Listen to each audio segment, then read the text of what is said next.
products provided by Koei Tecmo Europe, Chads. I've been getting really into Fate over the last few months, so the announcement of a new Fate action game by one of my favourite developers, Omega Force, was pretty damn hype. The game, as is standard for Fate games, takes place in a new setting, but with the usual magic system and Grail War mechanics which all get explained enough for newcomers to follow the plot. Said setting is early in Japan's Edo period, following Miyamoto Iori, adopted son of famous swordsman Miyamoto Musashi, as he's dragged into a new take on the original Grail War system from Fate Stay Night, being paired with the new Saber character. Because of course it's Saber. Despite having Saber with us for almost the entire game though, we primarily play as Iori, which is rare for Fate games, which typically place the master character as the protagonist, but leave them out of the combat gameplay. This game places him front and centre. A neat way the game highlights Iori's growth is by having Saber be a much higher level at the start to really sell the power difference, but we close the gap over the course of the adventure by leveling Iori up. Neat little use of mechanics to tell the story of our lead's development as a swordsman. We play as Saber of course, but that's done by building a gauge and lasts only for a limited time, serving as more of a devil trigger than a full character outside of certain story scenarios. The player can also utilise Saber's abilities while playing as Iori by harnessing another gauge system to activate special moves that are sometimes cooperative moves performed with Iori to help strengthen the player's view of the two's bond. The inability to switch these moves out mid-battle leads to moments when Saber is separated from Iori, emphasising that the two are stronger together by leaving Saber with less options. Very nice. This bond is a cornerstone of the game's experience, spending almost the entire game fighting alongside or just exploring the town with Saber, discovering small conversations about various things in the Edo period that Saber is unfamiliar with and finds wonder in. It's very endearing and harkens back to some fun Artoria moments from Stay Night. It also gives me serious flashbacks to walking around Kamurocho with Haruka in early Yakuza games.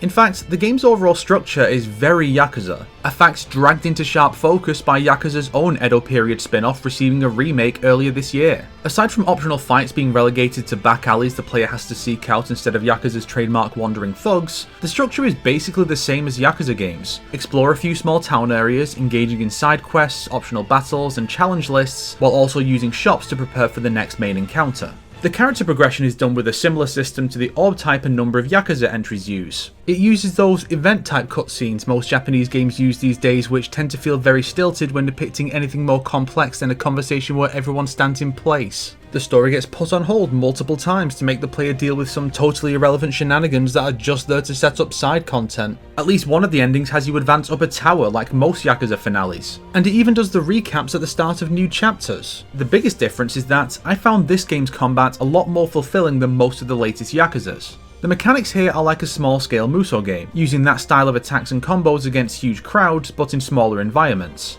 The Musou attack is, of course, the Noble Phantasm, which the player can't utilise for a servant until they know their true name, which is a neat way to limit the player's options early on while remaining faithful to the source material. Iori has 2 fighting styles to begin with, but with 3 more to obtain as the game goes on in the name of gameplay variety, similar to Ishin. Sadly, like Ishin, I found my 2 preferred styles and barely used the others because they felt underpowered by comparison. Comparisons to Fate Extella are basically unavoidable given that game's heavy Musou influence, but with segmented maps leading to smaller encounters. Those comparisons come a little more into light with the other major mechanic, which sees the player moving across a board of sorts at certain story points, connecting nodes to create paths of chained points, and cutting off enemy chains to weaken and conquer their territory. Nodes with enemy units on them will place you in a small arena to fight a group of enemies, a lot like an Extella. Of course, this thing has more complex gameplay, having the player try to conquer as much territory as possible to acquire buffs for the combat, while also being mindful of the move limit. Later on, the player can split up with Saber to cover more ground at the cost of less combat options and having to fight solo, as well as bringing rogue servants into the fight to help.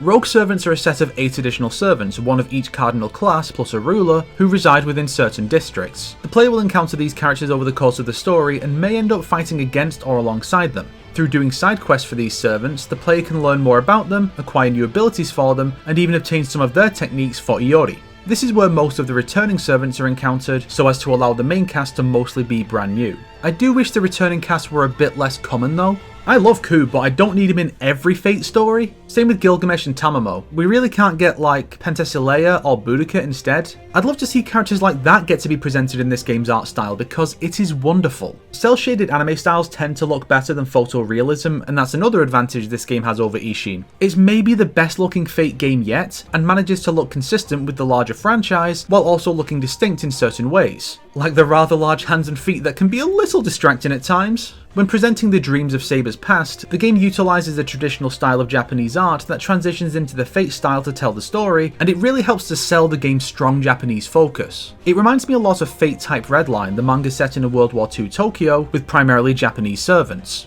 Even one of the servants from that manga is in this game as well. The servants we do have are a generally good selection, my issues with overuse notwithstanding, and there are some nice dynamics here, with Iori's relationships with Saber and the female Musashi being particular highlights. This is one of my favourite Sabers in the franchise, and fans of Stay Night should feel right at home with certain personality traits they share with Artoria. And yeah, this Saber's design really has the vibe of, oh, Okuta Soji isn't Japanese enough for a Japanese Saber face? Well, how's this then? Even though the setting is very Japanese, so it makes perfect sense to do it this way, I do wish Fate games would get English dubs like the anime adaptations do. But the Japanese cast is good, and I think Saber's actress does a very good job riding the line of gender ambiguity that I'm pretty sure the team were going for here. If I had to list my biggest issue with the game, it would have to be the pace of the story. The story is told over 6 long chapters, and only a couple of servant master duos are out of the contest by the time we're on chapter 5, leading to things escalating unusually quickly after the slow burn that the prior chapters were. And then the plot just sort of stops without much in the way of resolution. I don't know if it's to give the upcoming DLC room to be the true conclusion, or if I just got the worst ending and the other two are better conclusions. There's apparently a third ending exclusive to New Game Plus, along with new side quests for the rogue servants, but I've not had a chance to check those out yet.